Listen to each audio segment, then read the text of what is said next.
आज हमारे पास एक नया इलेक्ट्रोमैग्नेटिक इंडक्शन में एक टॉपिक है और वो है circuit moving in a magnetic field.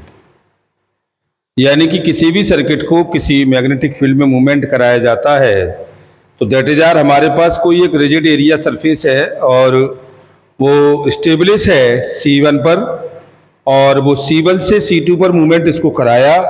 तो जब उसको मूवमेंट कराएंगे तो हमारे पास जो एरिया है वो चेंजिंग इसका ds होता है। भाई ये C1 है और C1 को हम यहाँ से ऐसे ही मूवमेंट कराया, इस तरह से मूवमेंट कराते समय इसमें वेलोसिटी चेंज, पोजीशन चेंज हुआ कितना ds और ds हमारा होता है कितना v is equal to dx upon dt या dx इज इक्वल टू आप कह सकते हो v इंटू dt। तो this is the area of the change in ds, this is the change of the area ds by C1 to C2.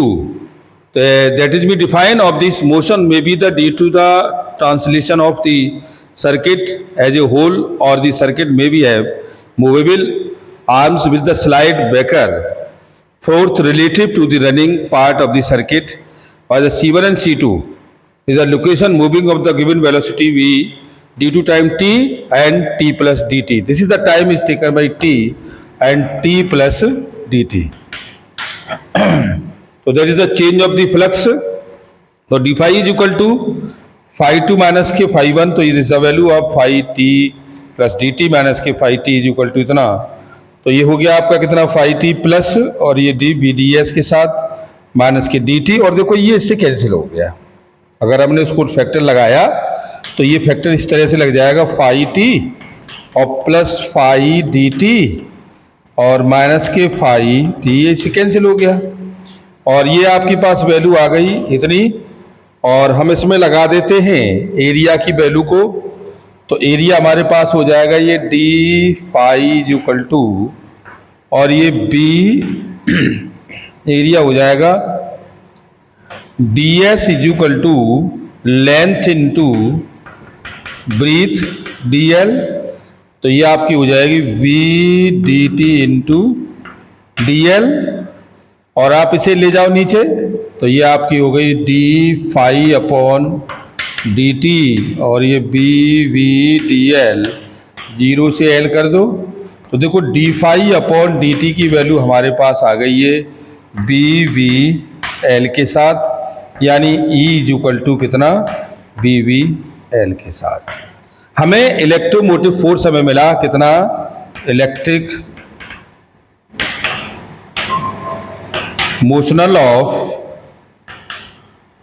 EMF, this is the magnetic field, velocity and length. हमें जब ये इतना मिल गया तो induce charge के बारे में हम निकालेंगे। तो इंड्यूस चार्ज हमारे पास कितना है देखिए,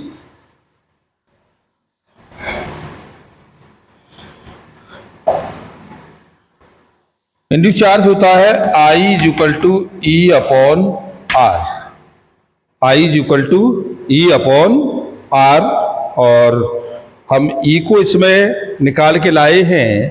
ये E इज इक्वल टू होता है माइनस के N D phi upon D T, तो उसको आप लगा सकते हो ये माइनस के एन अपॉन आर और D phi upon D T, जबकि करंट की वैल्यू होती है D Q upon D T के साथ। तो इस वैल्यू को आप लगा दो D Q upon D T is equal to minus के एन अपॉन आर और ये D phi upon D T, इससे ये कैंसिल हो गया।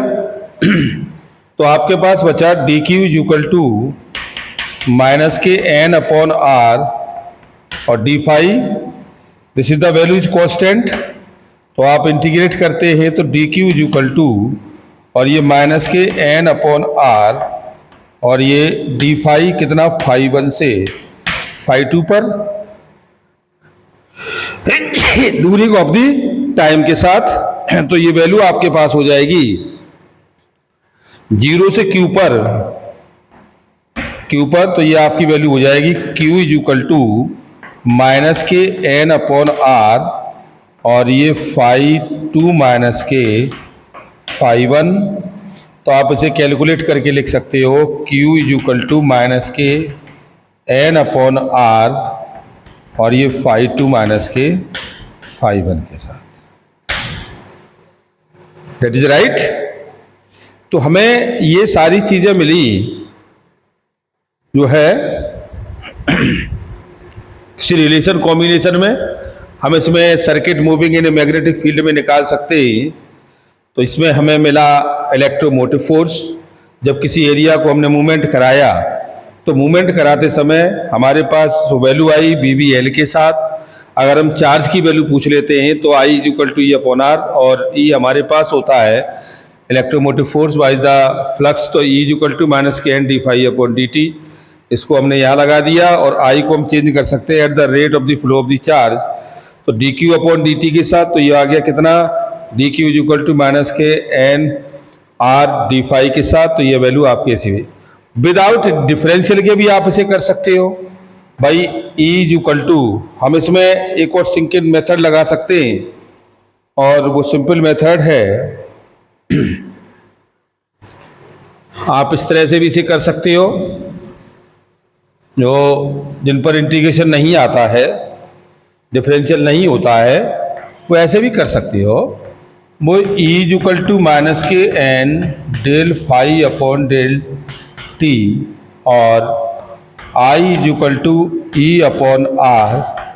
तो ये आपकी वैल्यू है माइनस के N upon R del phi upon del T, del phi upon del T, और इसको आप लिख सकते हो del Q upon del T minus के एन अपॉन आर। तो del phi upon del T ये से कैंसिल हो गया, तो del Q is equal to minus के एन अपॉन आर, ये डेल फाई, और ये वैल्यू आपकी हो जाएगी कितनी, Q1 टू Q2।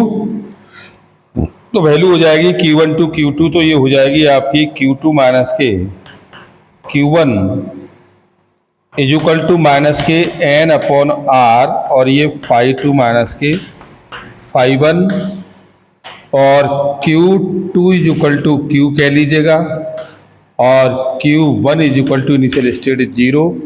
तो Q माइनस के 0 इज इक्वल टू माइनस के एन अपॉन आर, और फाई 2 माइनस के फाई 1।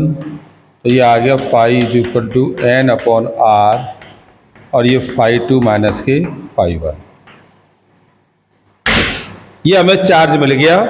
तो चार्ज कितना, charge is equal to N upon R, और ये चेंज ऑफ फ्लक्स के साथ, चेंज ऑफ फ्लक्स के साथ आप निकाल सकते हो। तो ये हमें एक नया केसेस मिला है। इसके बाद हम दूसरी कंडीशन फॉलो कराएंगे। इसमें circuit is stationary and field source is moving. अब सर्किट को हमने स्टेशनरी कर दिया और फील्ड सोर्स को मूवमेंट करा दिया, तो अब उसे समझ लीजिएगा। तो आज इतना ही इसमें तो टॉपिक में, नेक्स्ट टॉपिक फिर लेंगे हम।